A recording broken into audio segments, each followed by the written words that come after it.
Really? Mine does. I'm just, Okay. I'm east of you, so I'm ahead of schedule. Thank you. Yeah. You know. Oh no. Oh, what have I got here? I got 1, 2, 3, 4, 5. 5 of us. So I've got a quorum. So when my computer hits 4, there it is. Okay, Jenna, you ready? Yep, going for it. All right. Good afternoon, everyone. I'm going to call to order this meeting of the Detroit Lakes Development Authority. Your packet was sent out last week, and your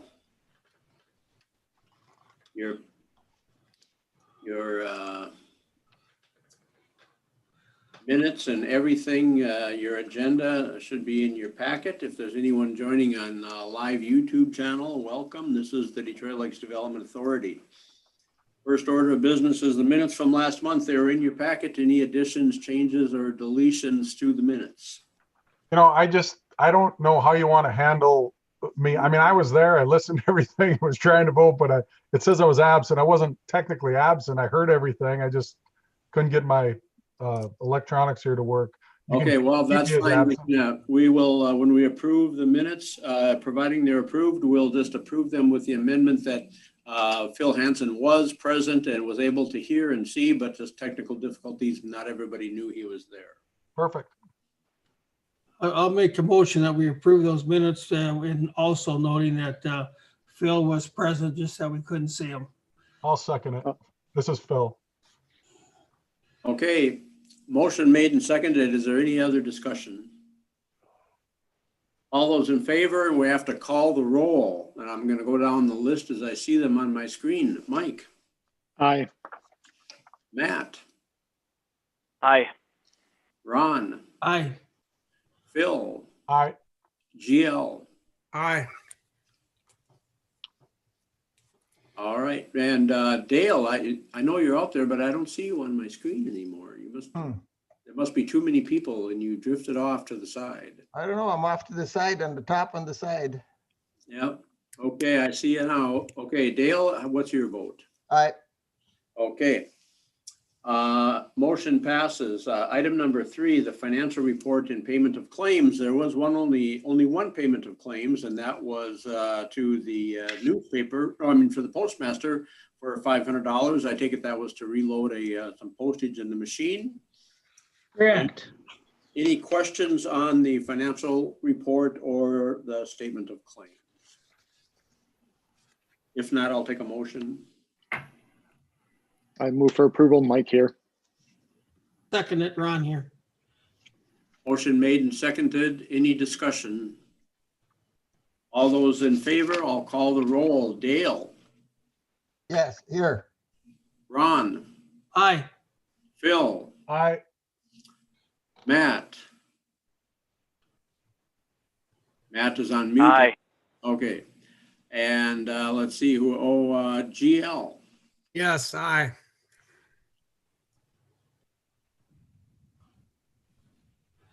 And Mike, did I call you? You did not. Aye.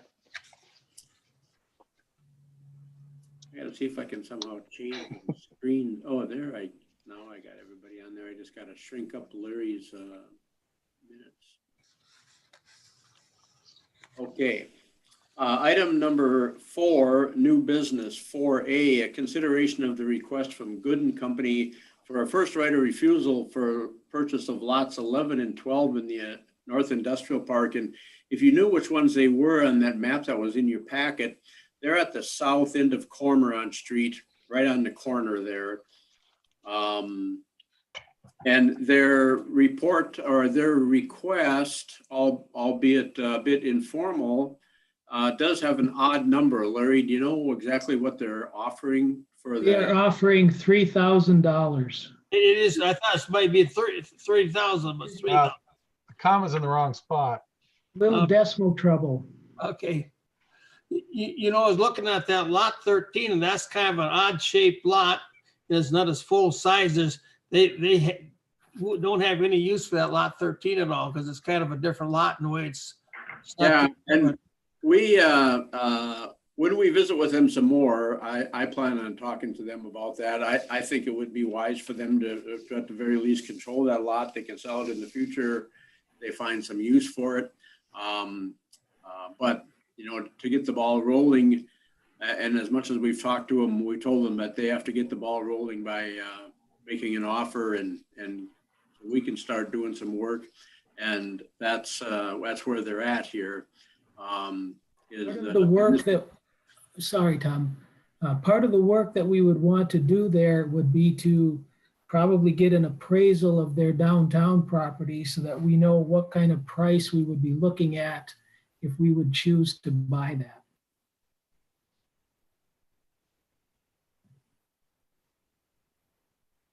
Have they mentioned a time date that they would like to be looking at on this, Larry? This is a 1-year right of first refusal that they're requesting. But I mean, as far as when you were just talking in general, and then when they, if they were going to do this, when they like to be up and going in the new spot. Yeah, that's still up in the air at this point in time. Okay. Yeah, Hey, Tom, this is Phil. Can you explain to me exactly what right of first refusal means? I don't quite understand that term. This means that if we got an offer from some other buyer, they would have the right to acquire the property for the price that we were willing to sell it to the other buyer for. Okay.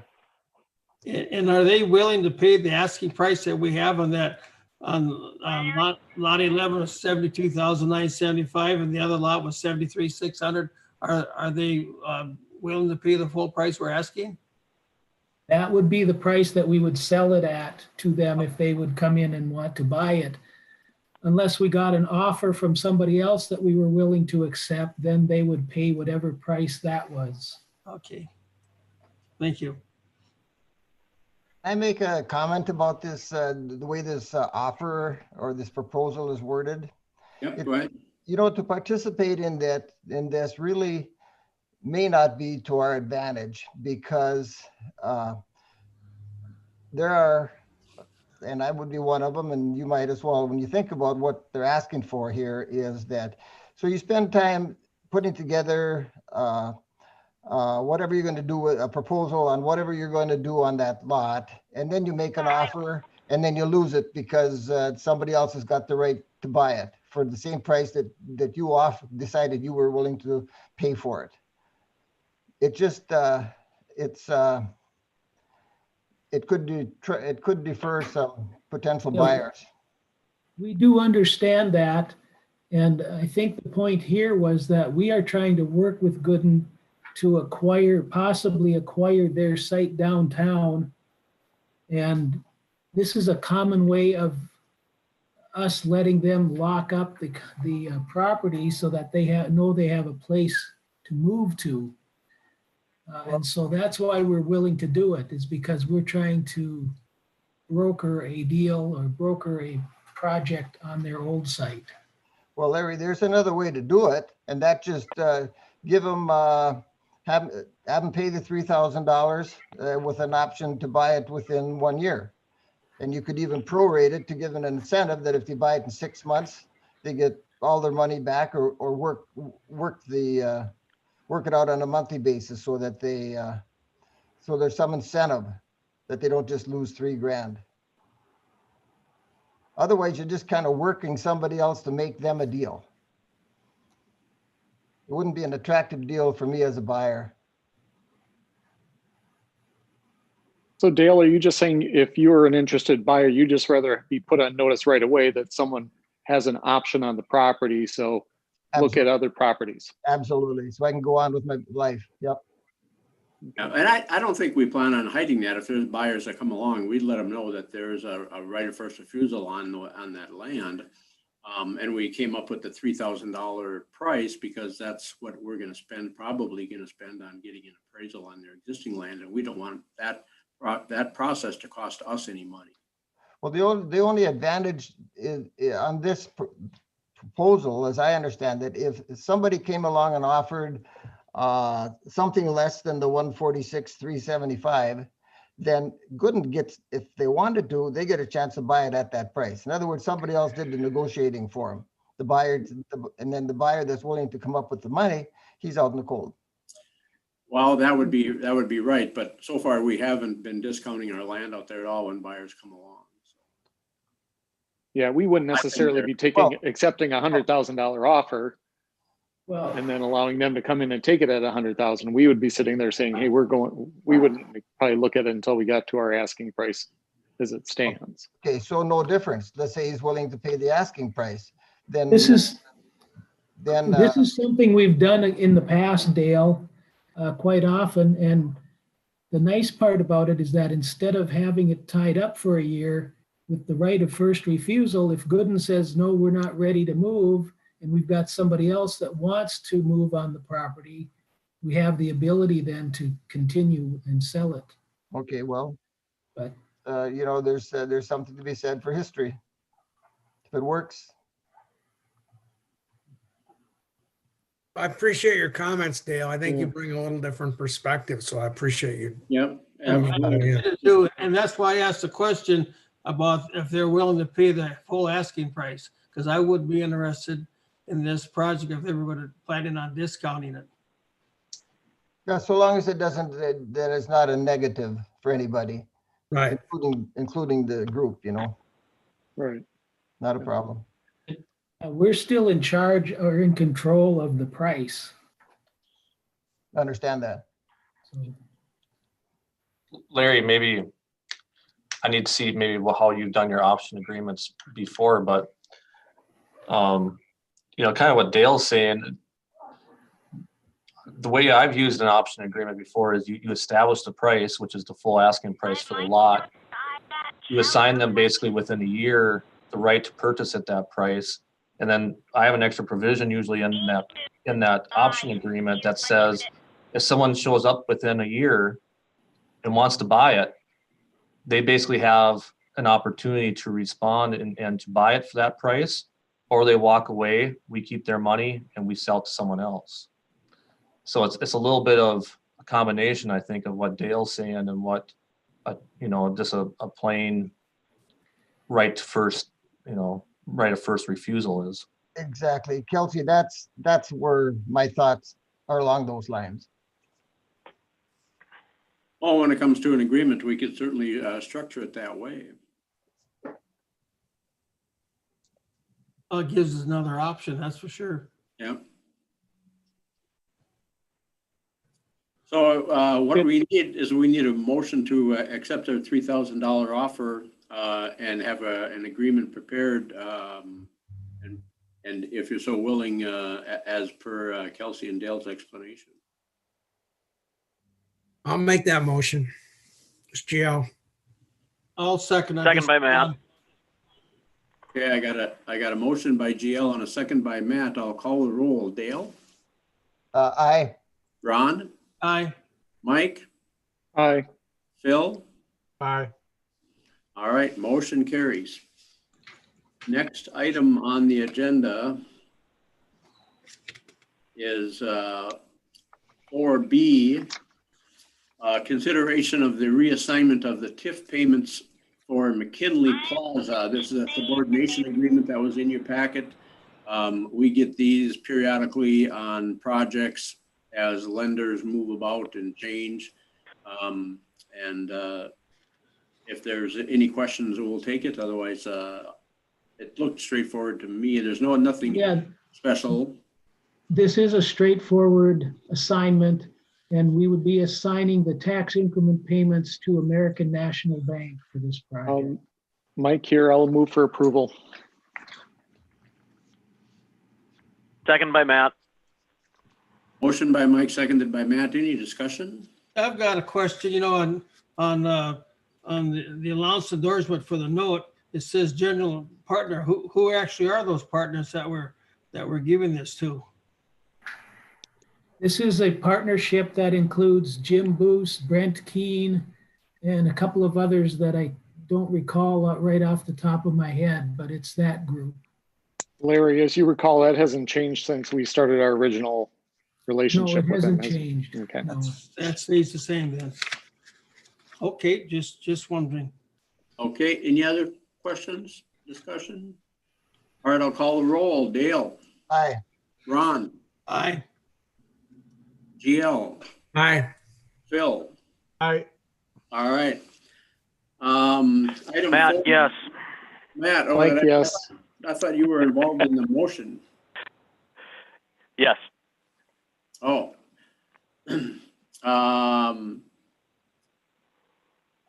Item 4C, discuss the ILT Academy. Larry. This is a company that offers educational courses for entrepreneurs, and they wondered if we would want to sponsor any new business startups or entrepreneurs for a 20-week session for $1,700 a piece. I told them I didn't think that we were interested in that. We don't have any entrepreneurs that are ready for that kind of thing or asking us for that kind of help. And I'm not sure if we would do it even if we did have some because of the price involved. But I did tell them I would bring it to the board for their consideration. And where are they out of? That's a good question. And we have we have a perfectly capable vocational school that offers entrepreneurship classes. I don't know, Tom. I don't know where they're out of right offhand. I thought they were a Minnesota-based. I'm sure it's virtual training. I'm sure it's. It is virtual. Yep. It could be And any. I think Tom is right that we have other resources available for that kind of stuff. All I right. will move to pass on that offer or that inquiry. Second it. If we need to. Well, I don't know if we need to. We can just let it die for lack of a motion. And Oh, never mind.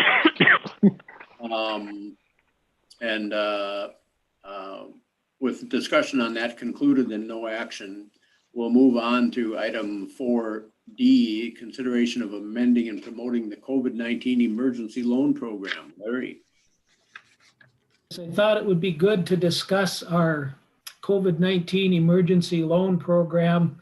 That's the program that we set up with $4,000 loans at 2% interest with a 21-month term, payments starting in the third month. So they would have 18 months of payments of $230 to pay off that loan. And I'm just wondering if you think we should amend the program or try and promote the program since we haven't had any takers at this time. I think you should, Mike here. I think you should mail a letter to everyone who received a grant through that last month's program, the COVID Cares or the DL Cares COVID-19 program. Send them a letter letting them know that there's additional funding available through the form of a loan. Larry, this is Dale, and since I'm new at this game here, is this money, are these monies that are coming from the Development Authority? Yes. And how did the entity get that money to begin with? Was it from a grant and then this entity is administering it, or was it from, where did it come from? This is money that we took out of our loan fund that West Central Initiative administers for us. So essentially it was money that Public Utilities gave to West Central Initiative for a community loan program. So we have $52,000 available to do 13 loans. Okay, thank you. And that was kind of the seed behind it, but there's also some interest earnings inside of there that. See, Larry, I've got a question. Yesterday, the county commissioners met with their finance to see about spending the remaining of their CARES Act to see if some of these local businesses had a chance to get some extra funding. Have you heard how that meeting came out? I have not heard anything on that yet, Ron. Okay. So any comment on Mike's suggestion about sending a letter out to the recipients of I think it's a great idea. Any way we can help them. And, the trouble is $4,000. It's not much, but it could help some on it. But I've had a number of phone calls here in the last 2 weeks, and the restaurants are they're on their knees right now. And this is going to be a long stretch for them without having the funds they need for sales not coming in. So anything that can help. It's just a matter of how much further they want to go into debt. All right, so Larry, You know, want to take care of sending out that letter? Yes, And I are will we take care sending- of sending that.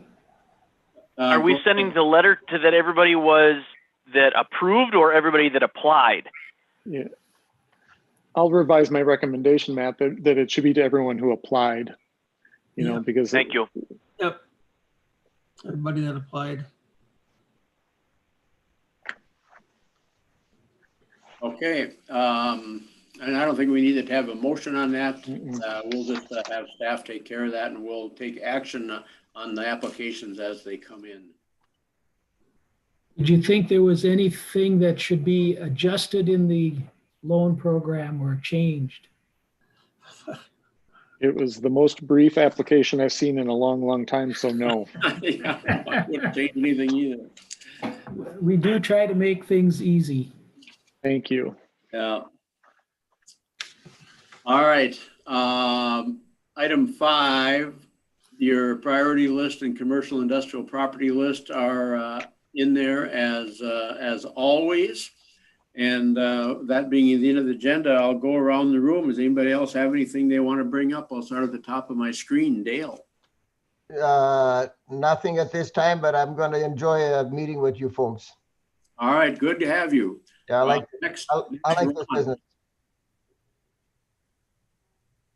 Ron. Okay, the one item on the bottom of that sheet says affordable housing is also a development authority priority. And I was talking to Kelsey here a couple weeks ago that we should maybe have Kurt Keena, he's the director for the Housing Authority here in Detroit Lakes, and have him kind of come and give you a chance to, if some of you have met him, some haven't, but just kind of have him give a review of what he's doing over there at the HRA. And, you know, they have the ability to have some taxing ability, you know, for affordable housing, and just to kind of see what his thoughts are on trying to find affordable housing for people. We're talking about low income, poverty level type housing. And if you guys be okay with that, I'd line up that meeting so he could be with us at our January meeting. That would be fine with me, Larry. Let's get him on the agenda. Yeah, I will make that happen. Okay, Thank you. thanks. All right. Anything else, Ron? That's all. Thank you. Okay, Mike, Nothing for me, thank you. Matt. One question going back to that Cormorant and Terry Street. Who purchased lot 14 that would be to the east of 11 and 12 and 13 there, just out of curiosity? Oh, that's the city where the solar power panels are. Okay, So that's what I thought. I just wanted to make sure of that. Thank you. Anything else? Nothing else. Okay. No, sir. Phil. Yes, I have another question on that lots 11 and 12. Someone said 146,000 for that or something. It says 217 on the list. Am I missing that's what something? they bought all three of them. That's what they bought all three of them. That's No, what, it says lot 11 is 73 and lot 12 is 70 some. I think if you add all those up, all three, it comes to that amount you're talking about, Phil. I was Bill, looking, that's for lots 11, 12, and 13 Okay. combined. that's all three. Okay, I gotcha. Okay. That clears that up. Thank you. Just one other comment, I guess. Ron, I was going to bring this up before you started talking about affordable housing, but I was talking to an electrician today, and they said there's a new law that went into effect that you have to put a disconnect on the outside of every new house that's built now. He just commented, we didn't talk, I didn't ask him about this. It just kind of came up in conversation. He says, yep, that's going to cost that house. That's going to go up another $1,000. Now, we talk about affordable housing. We talk about safety too. I mean, that's what the firefighters, when they come in, they can just make sure all the power's off before they go into a burning house. So I get it from a safety perspective, but once again, you talk about affordable housing, and this isn't, I don't disagree with you, Ron. I want affordable housing too, but it's just tough. We talked a few years ago about the sprinkler systems that had to go into bigger houses. All these things add up to making housing unaffordable. But I understand both ends of it. And that's just I think the one thing we're talking about affordable housing, I don't think that people that are in this category that need help are looking at building a brand new home. They're just hoping to find a house that's, 30, 40, 50 years old that they can move into, do a little renovation and go forward with that on it. I understand these new houses are having all that, but for what we're looking at for low income housing, they're just trying to find a place they can call their own and have a place for their family. Yep. Okay, thanks. All right, GL. I'm good. Thank you. Yeah, nothing except I would just echo what Phil says, the new NEC code, 2020 electrical code, that's one of the many things in there, but there's a bunch of them in there that add a lot of money to the special breakers, arc flash breakers are about 3 times more a breaker. You can go down that code and it was pretty significant for retail or for Yep. building. Yeah, housing. Either here or there, it's a national electric code. Everybody adopted it, but it is what it is. Yeah, well, and also there's, the house-wide surge protector and, Right. I don't get it either. I don't understand it. It's, I don't want to talk about government overreach, but that's another discussion. Well, you're gonna have to be making at least $100,000 for any kind of house all that's brand new, the way it's going. Yeah, it's very crazy. All right, unless there's anything else to come before the committee, I plan to adjourn the meeting. Hey, Merry Christmas, everybody. Merry Christmas. Thanks, Yeah, everybody. Thanks much. Thank you, guys. Thanks, Larry. Thanks, Kelsey. Thanks, Jen. Goodbye, everybody. Kelsey, before you disconnect, would you give me a call, please, Phil, if you haven't disconnected already? I'll give you a call. Thank you. Mhm.